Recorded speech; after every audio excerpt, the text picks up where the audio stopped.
nə lazımdırsa bunların hamısı məndə o telefonistkalarda eləyirdik. Ermənilər bundan şübhələnirlər. Ermənilər bir günlərim o gecə saat 4-də işləyirdi, mən ateistdə işləyirdim.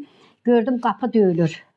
Qapı döyülür. Mən qapı döyülməmişdən əvvəl Martuninin, yəni Xocavəndin köhnə adı Martuni qoymuşdular. Xocavəndin 42 kəndi var idi. O kəndin bütün xəttləri mən gecə kəsirdim. Niyə? Söndürürdüm. Ona görə söndürürdüm ki, onlar gecələr bir-biri ilə əlaqə saxlayırdılar. Bir-birinə məlumat ötürürdülər, silah toplayırdılar, ondan təlimatlanırdılar. Ona görə mən çox qorxurdum. Ona görə bunları söndürürdüm gecə. Bunu dəfələrlə eləmişdim. Bir günü bunu başa düşüblər. Gecə saat 4-də işləyəndə rayonun Nasibyan idi. O idi, Raisbalkom idi, Minasyan var idi. O idi. Sonra poçtun nəçənliyi Danilyan Slavik idi. O idi. Çaliyan bir dənə Uzelin nəçənliki o idi.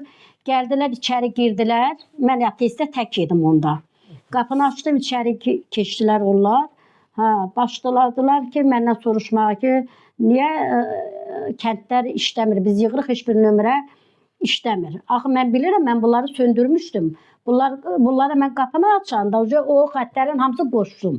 Qoşdum, mən bildim ki, bunlar nə məqsədə gəlirlər. Soruşdum, haranı yığırsınız ki, işləmir?